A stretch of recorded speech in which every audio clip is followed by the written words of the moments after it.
Assalamualaikum warahmatullahi wabarakatuh. Perkenalkan, nama saya Nova Salwa Talita dengan NIM 2320110108. Di sini saya akan memenuhi tugas UTS pada mata kuliah Bank dan Lembaga Keuangan Syariah. Saya akan menjawab pertanyaan yang pertama, yaitu pada penerapan kasus di atas, yaitu menggunakan akad murabahah dan akad musyarakah.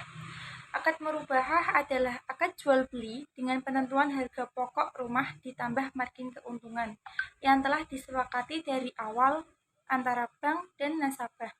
Bank membeli rumah tersebut terlebih dahulu secara tunai, kemudian menjualnya kembali ke nasabah dengan harga yang telah ditentukan.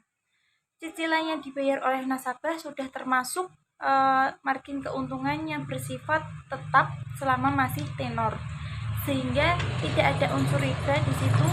Dalam sistem bunga konvensional, akad ini sesuai untuk pembiayaan rumah dengan syariah dan sudah banyak digunakan oleh bank-bank syariah di Indonesia, termasuk Bank BSI. Terus akad musyarakah yaitu merupakan akad kerjasama antara bank dan nasabah dalam kepemilikan suatu aset atau rumah. Bank dan nasabah memiliki porsi kepemilikan. Misalnya bank mendapatkan 80% dan nasabah mendapatkan 20%. Nasabah mencicil untuk membeli sebagian kepemilikan bank secara bertahap sampai rumah tersebut menjadi milik nasabah sepenuhnya.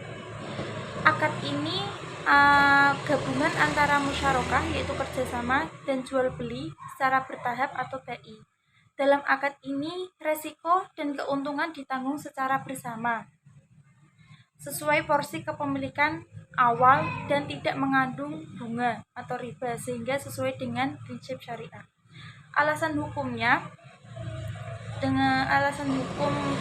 dengan prinsip-prinsip syariah menghindari riba dengan cara yang pertama menggunakan prinsip jual beli dan kerjasama, yang kedua tidak menggunakan bunga melainkan margin keuntungan yang sudah disepakati di awal, yang ketiga memenuhi ketentuan syariah seperti kejelasan harga, objek akad yang nyata, dan tidak adanya gharar dan maisir.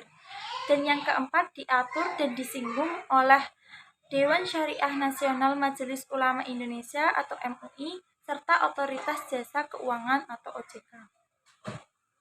Dan jawaban soal nomor 2 yaitu perbankan syariah berfungsi sebagai lembaga intermediasi yang menjadi perantaran untuk menyalurkan dana dari pihak surplus ke pihak defisit seperti bank pada umumnya, namun dengan prinsip syariah. Ketentuan bank syariah diperoleh dari hasil antara bank dan nasabah serta dari margin keuntungan penjualan atau sewa, bukan dari sistem bunga. Fungsi perbankan syariah sebagai intermediasi itu kan berarti sebagai perantaran. Kalau dalam konteks perbankan, fungsi ini adalah kegiatan bank utama dalam menghimpun dana dari masyarakat yang memiliki kelebihan dana atau yang disebut surplus dan menyalurkan kepada pihak yang membutuhkan dana atau defisit.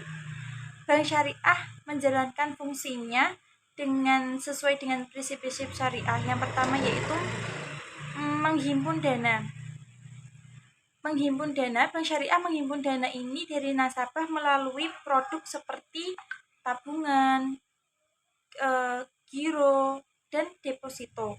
Dana ini dihimpun dengan menggunakan akad atau perjanjian sesuai dengan syariah. Misalnya akad mudharabah untuk investasi atau akad wadiah itu untuk titipan. Terus fungsi yang kedua yaitu menyalurkan dana.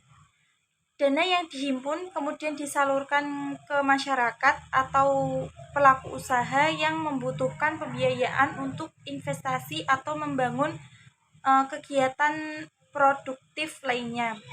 Terus fungsi yang ketiga yaitu memberi jasa.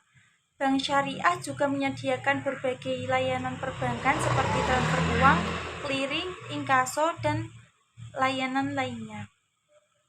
Saya akan menjawab pertanyaan nomor 3. 3 hal yang dilarang dalam transaksi bisnis syariah. Yang pertama yaitu riba. Pengertian dari riba yaitu tambahan yang bertentangan dengan prinsip keadilan dan dilarang dalam Islam. Contoh dari riba yaitu ada seseorang yang dia itu meminjam temannya 1 juta, akan tetapi disuruh membalikan 1.100.000. Nah, itu kelebihan 100. Itu termasuk perbuatan riba.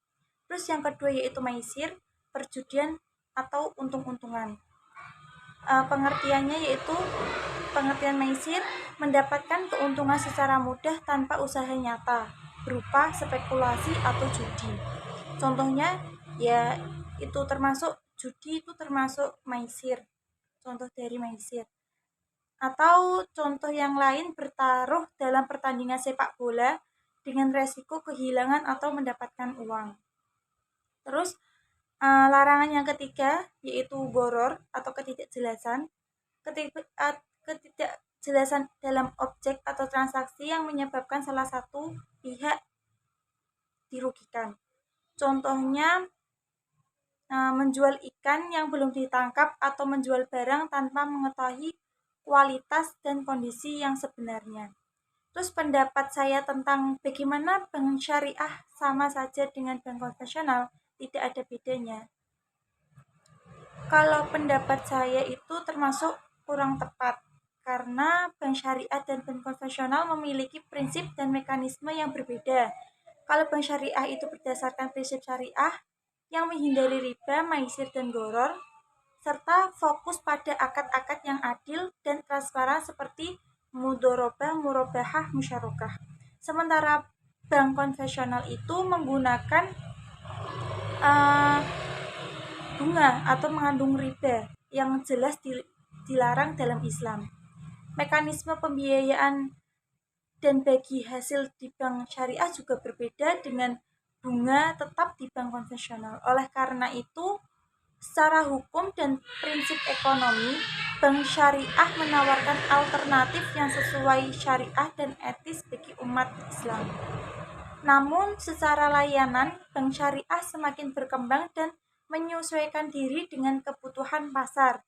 Jadi, dari bidang kemudahan dan fasilitas mungkin tampak mirip atau tampak sama. Tapi yang membedakan adalah prinsip dan substansi pada kontrak dan operasionalnya keuangan, bukan hanya dari penampilan luarnya saja. Sekian dari saya, apabila ada perkataan yang kurang pas, tolong dimaafkan. Wallahu muwaffiq ila aqwamit thoriq. Wassalamualaikum warahmatullahi wabarakatuh.